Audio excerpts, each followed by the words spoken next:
The bloody attack by Somali Islamist militant group Al-Shabaab on the Westgate shopping mall in the capital of Kenya has added a name to the list of major international terrorist threats. Here now is a well-trained, logistically coherent jihadist force. There was little guerrilla improvising in Nairobi.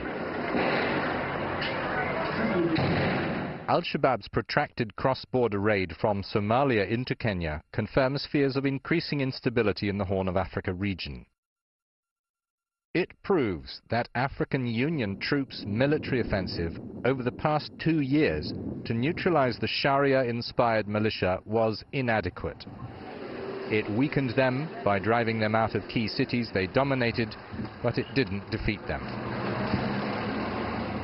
An Al-Shabaab spokesman as far back as in October 2011 had threatened Kenya with retaliation if it didn't get its soldiers off Somali soil. He said, "We the Mujahideen, we say to the Kenyan government, have you thought of the repercussions of the war against us? We are far more experienced in combat than you." The Kenyans had moved against the jihadists after mounting violence that has made international relief distribution nearly impossible and has also been used to cow both other Muslims and Christians in a bid to impose a strict interpretation of Islamic law. The Westgate Mall assault further confirms that leader Ahmed Godan has emerged the winner from an Al-Shabaab internal power struggle. That pitted partisans of concentrating fighting inside Somalia against those in favor of carrying it outside its borders. The group appears to have been consolidated.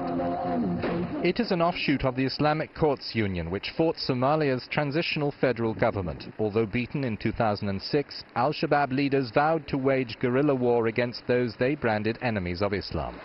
As of 2012, the Somalia-based cell of the militant Islamist group Al-Qaeda controls large swathes of the southern parts of the country and directly threatens neighboring Kenya and its capital. Valentina Soria, security analyst with IHS Jane's Information Group, thanks for joining us. Thank you.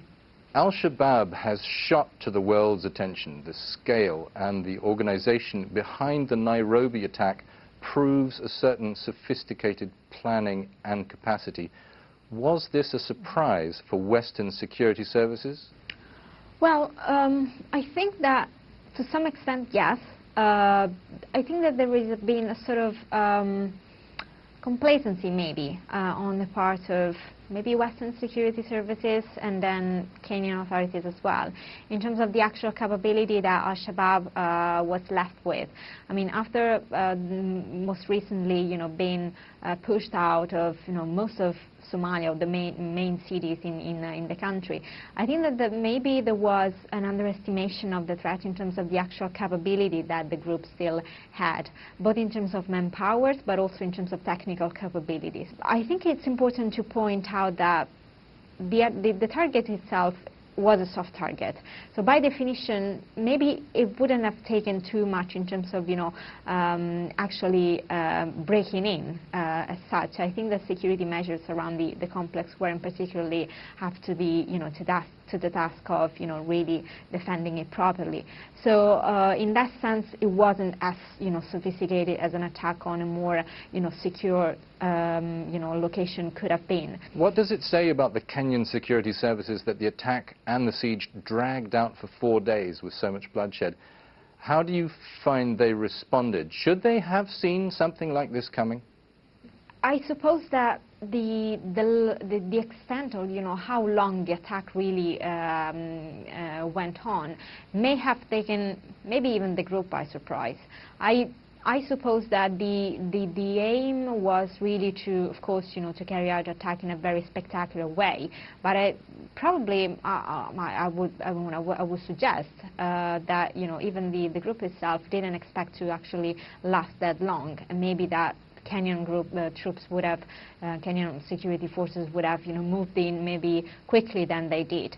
There was somehow a slow response to begin with, and I think that after the initial,